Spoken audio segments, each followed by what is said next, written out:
சமீபத்தில் பிரசாந்த் கிஷோர் அவர்கள் சொல்லும்போது சொல்றாரு, தமிழக வெற்றி கழகம் எந்த கட்சியும் கூட்டணி வைக்காது, தனித்தான் போட்டியிடும் அப்படின்னு சொல்றாரு.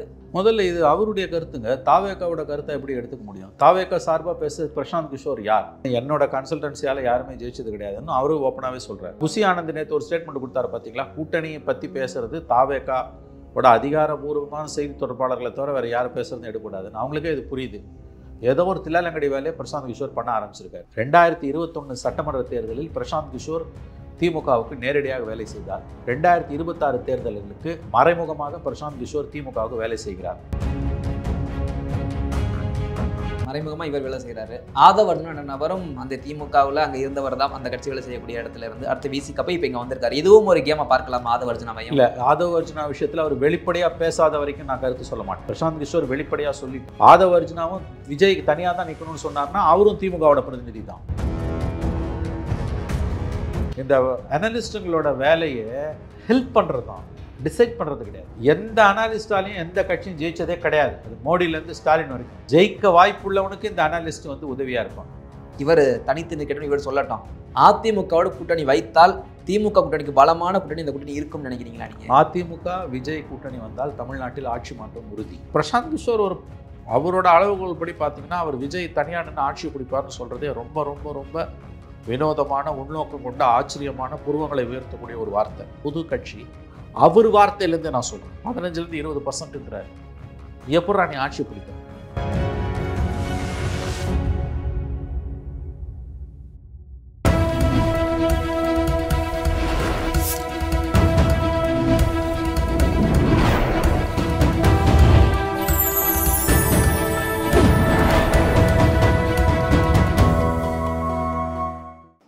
சேனல் 5 தமிழ் நேயர்களுக்கு வணக்கம். இன்றைய நேர்காணலில் நம்மோடு இணைந்திருப்பவர் மூத்த பத்திரிகையாளர் திரு மணி அவர்கள். வாருங்கள், அவரோடு பேசுவோம். சார் வணக்கம் சார். சார், சமீபத்தில் பிரசாந்த் கிஷோர் அவர்கள் சொல்லும்போது சொல்றாரு, தமிழக வெற்றி கழகம் எந்த கட்சியும் கூட்டணி வைக்காது, தனித்தான் போட்டியிடும் அப்படின்னு சொல்றாரு. திமுக மாதிரி பெரிய கட்சிகளையே கூட்டணி இல்லாமல் போட்டியிட ரொம்ப தடுமாறுவாங்க. இவங்க எப்படி ஓப்பனிங் வரும்போது எந்த கூட்டணி இல்லாமல் வர்றோம்னு சொல்றாங்களே, வாய்ப்பு இருக்காது? முதல்ல இது அவருடைய கருத்துங்க. தாவேக்காவோட கருத்தை எப்படி எடுத்துக்க முடியும்? தாவேக்கா சார்பாக பேச பிரசாந்த் கிஷோர் யார்? மேடைகளை அலங்கரித்தார். மேடையில் யார் வேணால் அலங்கரிக்கலாம். மேடையில் இந்த லைட் மேன் கூட தான் இருந்தான். அங்கே இருக்கக்கூடிய துப்புரவு பணியாளர்கள் கூட இருந்தாங்க. எல்லாரையும் சேர்த்துப்பீங்களா? இவர் யார்? தாவேக்காவில் அவர் என்ன சொல்கிறாரு? நான் கன்சல்டண்ட்டாக கூட இல்லை, நண்பராக தான் வந்தேன்றார். ஜன்ஸ்வராஜ் கட்சியோட தலைவராக வந்தேன். அவர் பீகாரில் வந்து அவர் எனக்கு பிரச்சாரம் பண்ண போகிறாரு. ஏன்னா அவருக்கு பீகாரில் ஃபேன்ஸ் எல்லாம் இருக்காங்க. அவருடைய படங்கள், டப்பிங் படங்களை மக்கள் பார்க்குறாங்க. இந்த ஆண்டு இறுதியில் நடக்கக்கூடிய தேர்தலில் எனக்காக ஒரு பிரச்சாரம் பண்ண வருவார், என் நண்பர்ன்றார். நான் ஆலோசனை தான் சொல்கிறேன், நான் கன்சல்டன்சிலாம் கொடுக்கலன்றார். இன்னொன்று, என்னோட கன்சல்டன்சியால் யாருமே ஜெயிச்சது கிடையாதுன்னு அவரும் ஓப்பனாகவே சொல்கிறார். தாவேக்கா எந்த கட்சியோடும் கூட்டணி வைக்காது என்று சொல்லுவதற்கு பிரசாந்த் கிஷோர் யார்? அவங்க புசி ஆனந்த் நேற்று ஒரு ஸ்டேட்மெண்ட் கொடுத்தாரு பார்த்தீங்களா, கூட்டணியை பற்றி பேசுறது தாவேக்காவோட அதிகாரபூர்வமான செய்தி தொடர்பாளர்களை தவிர வேறு யாரும் பேசுறதுன்னு எடுக்கக்கூடாதுன்னு அவங்களுக்கே இது புரியுது. ஏதோ ஒரு தில்லாலங்கடி வேலையை பிரசாந்த் கிஷோர் பண்ண ஆரம்பிச்சிருக்காரு. நான் கேட்குறது சிம்பிள் கொஸ்டின் தான். கூட்டணி தாவேக்காவோட இருக்கு இல்லைன்னு யார் சொல்லணும்? அது சொல்லுங்க. தாவேக்காவில் அங்கீகரிக்கப்பட்டவர்கள் அவங்க தானங்க சொல்ல முடியும். விஜய் சொல்லட்டும், இல்லை இவர் அவர் பேர் என்ன, புசி ஆனந்த் சொல்லட்டும், இல்லைன்னா ஆதவர்ஜுனா சொல்லட்டும். இவங்கெல்லாம் சொல்லாமல் வேற யார் சொன்னால் அதுக்கு என்ன மரியாதை? இல்லை அவங்க செய்தி தொடர்பாளர்களாக வந்து உட்காடுறாங்க. அந்த நண்பர்கள் சொன்னால் கூட அதுக்கு ஒரு வெயிட் உண்டு. பிகாஸ் அவங்க பார்ட்டியை ரெப்ரசன்ட் பண்ணுறாங்க. இவர் யாரு? இது லாஜிக்கே இல்லையே. அதுதான் புசி ஆனந்த் ஸ்டேட்மெண்ட் நேட்டே வந்துடுச்சு. அதிகாரபூர்வ செய்தி தொடர்பாளர் சொல்றதை தவிர வேற யாரும் சொல்லக்கூடாது. இது அவருக்கு சொன்ன கருத்தா பார்க்கணுமா? அப்படிதான் நான் பார்க்குறேன். பிரசாந்த் கிஷோர் 2021 நேரடியாக திமுகவுக்கு வேலை செய்தார். ஆமாம். 2021 சட்டமன்ற தேர்தலில் பிரசாந்த் கிஷோர் திமுகவுக்கு நேரடியாக வேலை செய்தார். 2026 தேர்தல்களுக்கு மறைமுகமாக பிரசாந்த் கிஷோர் திமுகவுக்கு வேலை செய்கிறார். அதனுடைய ஒரு அங்கம்தான் தாவேக்கா எந்த கட்சியுடனும் கூட்டணி வைக்காது என்று அவர் தந்தி டிவி கொடுத்த பேட்டி. அப்படித்தான் நான் இதை பார்க்கிறேன். எல்லாருக்கும் தெரியும், விஜய் தாவேக்கா அதிமுக கூட்டணி வந்தால் ஆட்சி மாற்றம் உறுதி. தாவேக்கா கூட்டணி வைக்காதுன்னு சொல்றதால லாபம் யாருக்கு, மகிழ்ச்சி யாருக்கு, புன்னகை யாருக்கு? திமுகவுக்கு. அப்போ பிரசாந்த் கிஷோர் யாருடைய ஆளு? 2021 சட்டமன்ற தேர்தலில் திராவிட முன்னேற்ற கழகத்துக்கு ஓராண்டு காலம், அதாவது 2020 மேலேருந்து 2021 வரை மே மாதம் தேர்தல் 7ஆம் தேதி முதலமைச்சர் பொறுப்பேற்கிறார் முத்துவேல் கருணாநிதி ஸ்டாலின். ராஜ்பவனில் வந்து அவரை கட்டி அணைச்சு வரவேற்பு கொடுத்தாரு பிரசாந்த் கிஷோர். ஓராண்டு காலம் திராவிட முன்னேற்ற கழகத்திற்காக வேலை செய்தவர் பிரசாந்த் கிஷோர். இது நேரடியாக வேலை செய்தார், அதிகாரபூர்வமாக அறிவிப்பு வந்தது. 2026 மறைமுகமாக திராவிட முன்னேற்ற கழகத்திற்கு வேலை செய்ய ஆரம்பித்திருக்கிறார். அது 2025 கரெக்டாக அந்த மார்ச்லேயே ஆரம்பிச்சிட்டார். 2026 சட்டமன்ற தேர்தல்களுக்கு தன்னுடைய வேலையை, திமுகவுக்கான தன்னுடைய வேலையை பிரசாந்த் கிஷோர் ஆரம்பித்து விட்டார். அதனுடைய ஒரு அங்கம்தான் தாவேகா எந்த கட்சியுடனும் கூட்டணி வைக்காது என்று சொல்வது. ஒன்றும் இல்லை, இதோட பெனிஃபிஷரி யாருன்னு பார்த்தீங்கன்னா நான் சொல்றது உங்களுக்கு புரியும். இதான் இன்னைக்கு அரசியல் இந்த லட்சணத்தில் இருக்குது. இவர்களை விஜய் தான் அடையாளம் கண்டுகொள்ள வேண்டும்.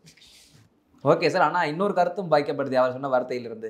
117 கிட்ட அதிமுக கிட்ட தர முடியாதுன்னு சொல்றாங்க. ஒரு 80 வைக்கணும், அப்போ இந்த மாதிரி தகவல்கள் கொடுத்தாதான் டிமாண்ட் பண்ணி ஏற்ற முடியும் அப்படின்ற மாதிரி ஒரு தகவலும் வருது. தகவல் வருதுங்க. யார் சொன்னா? பிரசாந்த் கிஷோர் சொன்னாரா? இல்லை, நம் யூகிக்கக்கூடிய கருத்து. யூகிக்கு அதுக்கெல்லாம் நான் பதில் சொல்ல முடியாது. 1000 பேர் 1000 எழுதுவான். இது பிரசாந்த் கிஷோர் சொன்னதால நான், அதுவும் பொதுவான ஒரு கருத்தை சொன்னதால நான் உங்ககிட்ட இந்த பதிலை சொன்னேன். இந்த நம்பர்ஸ் கேமுக்குள்ளலாம் நான் போக விரும்பல. அதுவும் அதிகாரப்பூர்வமா யாருமே. ஆனால் நீங்க சொல்ற மறைமுகமாக வேலை செய்கிறானா, இதே கூட விஜய் தெரியாம மேடை ஏற்றிருக்க போறாரு. அதுதான் சிக்கல். நல்ல கேள்வி. யானைக்கும் அடி சறுக்கும். இப்பயாவது விஜய் வந்து பிரசாந்த் கிஷோரை அடையாளம் கண்டுகொள்வது நல்லது. இது என்ன ஸ்டேட்மெண்ட் நான் கேட்குறேன். திரும்பவும் நான் உங்களை கேட்குறேன். ஒரு கட்சி, புது கட்சி ஆரம்பித்து ஓராண்டு முடிந்து 2 ஆண்டு அடி எடுத்து வைக்குது. நிறைய சிக்கல் அந்த கட்சிக்கு இருக்குது. ஏன்னா திமுக இன்னைக்கு விஸ்வரூபம் எடுத்து நிற்குது. பணபலம் திமுக கிட்ட இருக்கிற மாதிரி யாருக்கிட்டையும் இல்லை. மீடியா பலம் திமுக கிட்ட இருக்குது. கூட்டணி கட்சிகள் திமுக கிட்ட இருக்குது. திமுகவுக்கு மக்கள் ஆதரவும் இருக்குது. நான் அதை குறைச்சி மதிப்பிடல. மக்கள் ஆதரவும் இருக்குது. 21 இருந்த அளவுக்கு இல்லாட்டியும் கணிசமான மக்கள் ஆதரவு இருக்குது. அடுத்த தேர்தலில் திமுக வெற்றி பெறாது என்று நான் சத்தியமாக இப்பொழுது சொல்ல மாட்டேன். அது வெற்றி பெறலாம், பெறாமலும் போகலாம். 2 வாய்ப்புகளும் அவர்களுக்கு இருக்குது. அதாவது எல்லா வாய்ப்புகளையும் நான் உங்களுக்கு சொல்கிறேன். திராவிட முன்னேற்ற கழகத்துக்கு பணபலம் இருக்குது, மீடியா பலம் இருக்குது, கூட்டணி பலம் இருக்குது, மக்கள் பலம் இருக்குது. அடுத்த தேர்தல்களில் அவர்கள் வெற்றி பெறுவதற்கான வாய்ப்புகளும் பிரகாசமாக இருக்கின்றன என்பதை நான் ஒப்புக்கொள்கிறேன். அப்போ உங்கள் எதிரி இவ்வளோ பலமாக இருக்கும் பொழுது புதுசாக ஆரம்பித்த ஒரு கட்சி முரண்பாடுகளின் முட்டையாக பேசுகிறார் பிரசாந்த் கிஷோர். 15% சொன்னவர் இப்போ சொல்கிறார் 118 சீட்டு தனியாக ஜெயிப்பாங்க. எப்படி ஜெயிப்பாங்க? 15% தான். ஜெயிக்கிறதுக்கு 30% தாண்டணும். கண்டிப்பாக. யாரோடையும் அவர் கூட்டணி வைக்க மாட்டார்னு சொல்ல நீங்கள் யார்?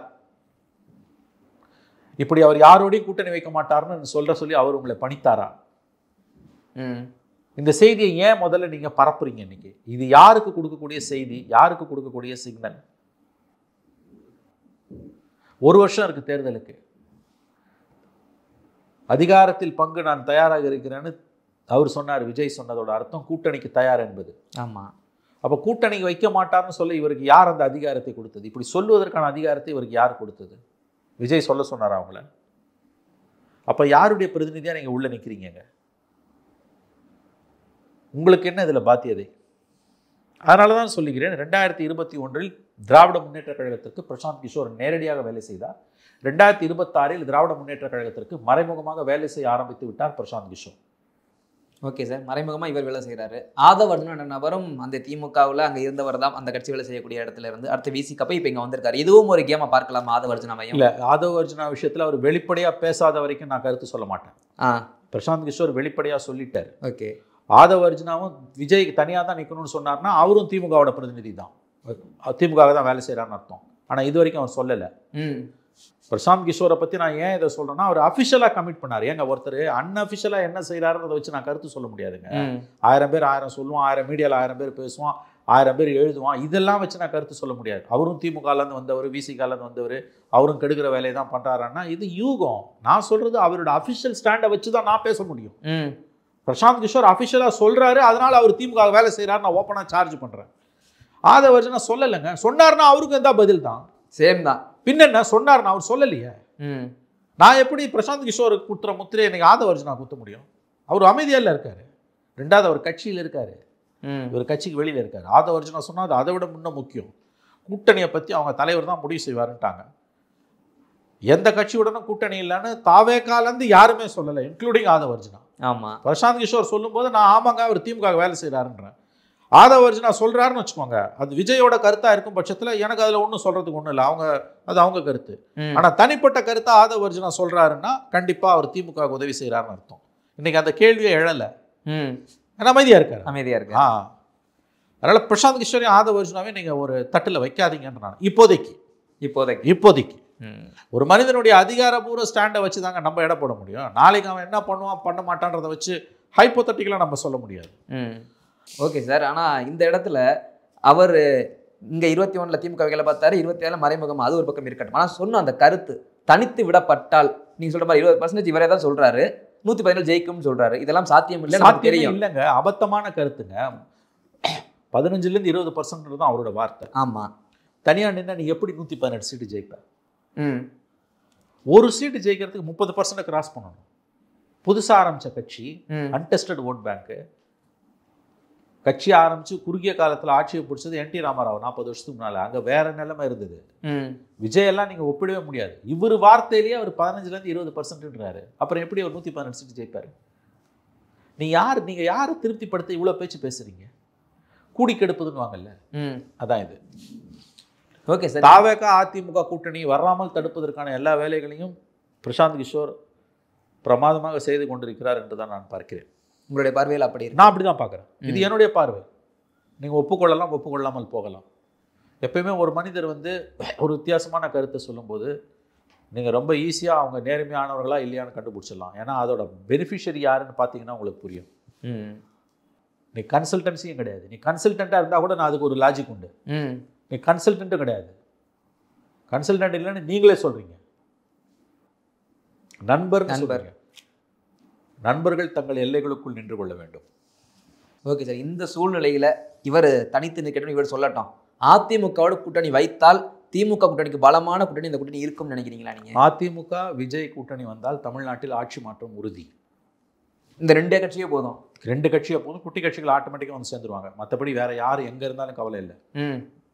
அதிமுக தாவேகா விஜய் கூட்டணி வந்தால் கண்டிப்பாக தமிழ்நாட்டில் ஆட்சி மாற்றம் உறுதி. எழுதி வைத்துக் கொள்ளுங்கள். ஓட்டு சதவீதம் பயங்கரமாக தெரியுமே சார். அது எப்படி வேணால் போட்டுங்க. 5 ஆண்டுகளுக்கு ஒரு முறை மக்கள் மாறி குத்துவாங்க.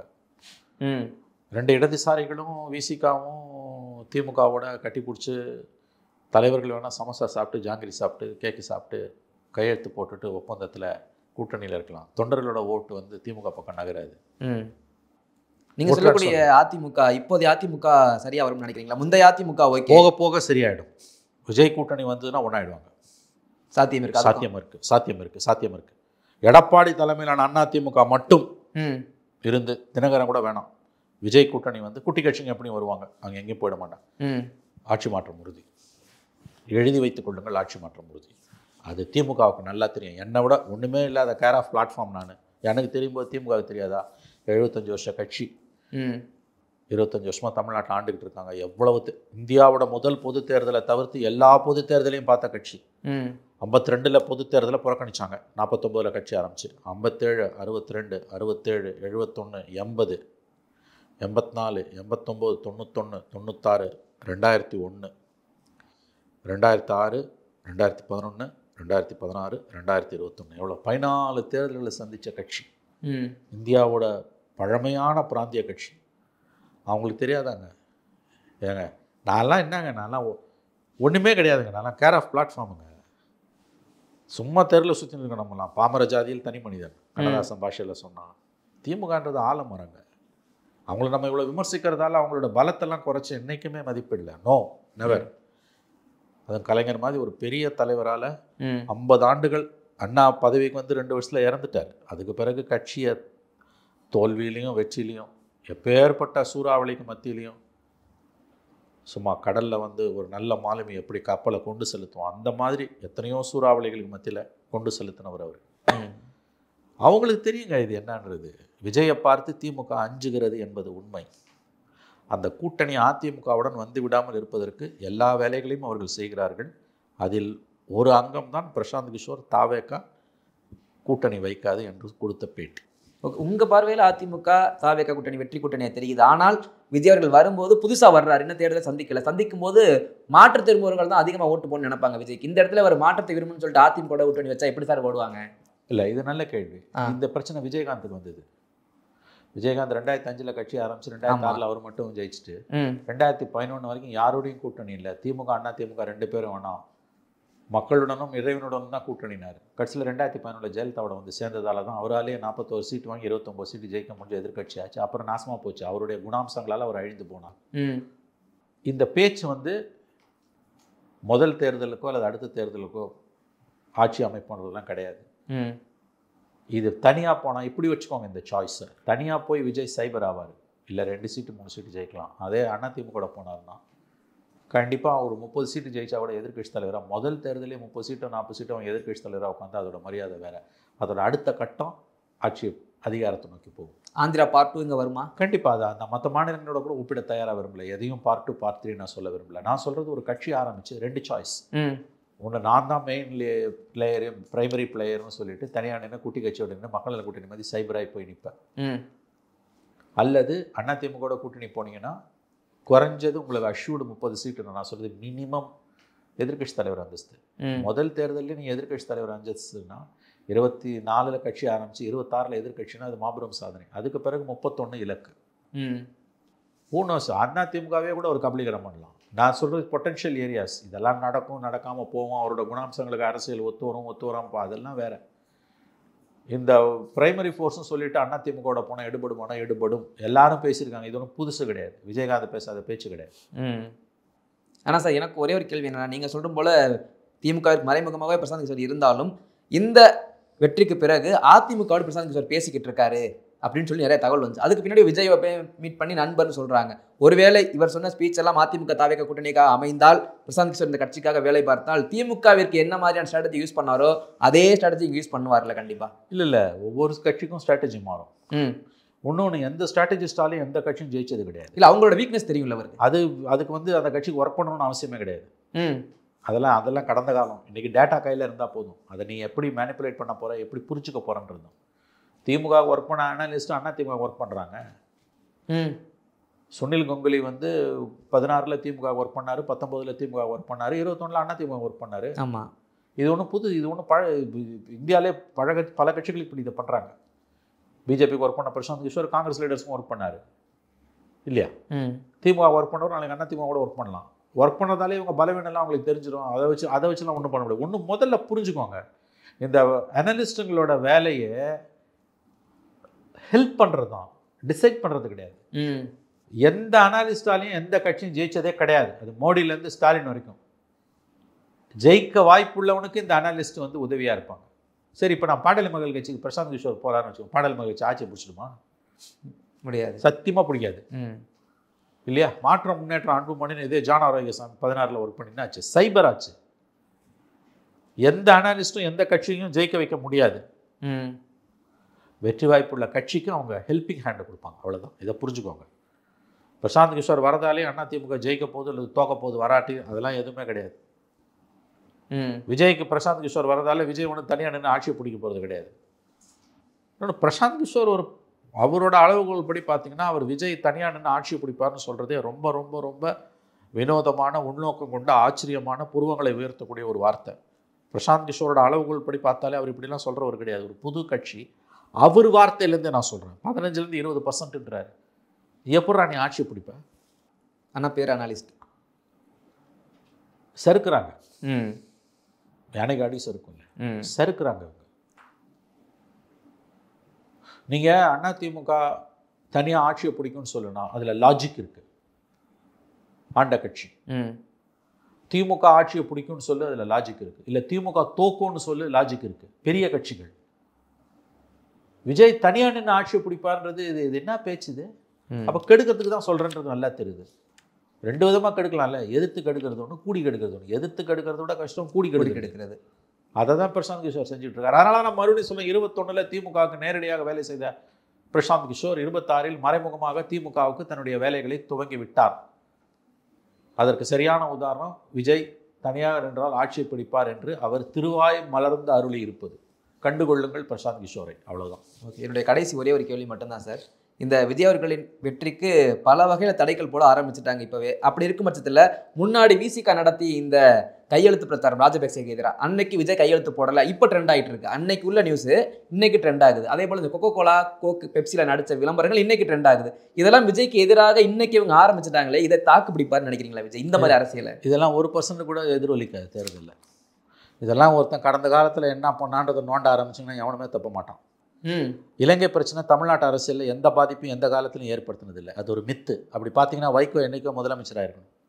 ஈழப் பிரச்சனையை தன்னுடைய ஜீவாதாரமாக கொண்டு இயங்கிய வைகோ, ஈழத்தமிழர்களுக்காகவே கட்சி நடத்துகிறேன்னு வெளிப்படையாக சொன்ன வைகோ தனியாக ஒரு எம்எல்ஏ எம்பி சீட்டு கூட ஜெயிக்க முடியல. ஈழப் பிரச்சனை தான் தமிழக அரசியலின் மையக்கரு என்றால் என்றைக்கோ வைகோ முதலமைச்சராக இருப்பார்.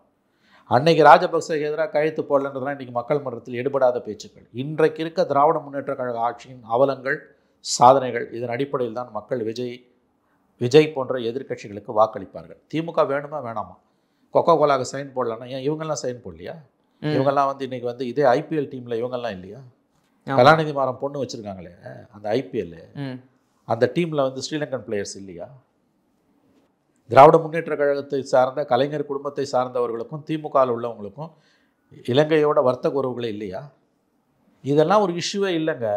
இது எப்படியாவது விஜயை வீழ்த்தி விடலாம் என்று குறுக்கு வழியில் யோசிக்கக்கூடிய, இன்னும் சொல்லப்போனால் பக்குவமற்ற மனிதர்களோட வேலை. இந்த மாதிரி இஷ்யூஸில் எந்த கட்சியும் வீழ்த்த முடியாது. நான் அதையும் சொல்லிடுறேன், விஜய் மட்டும் இல்லை.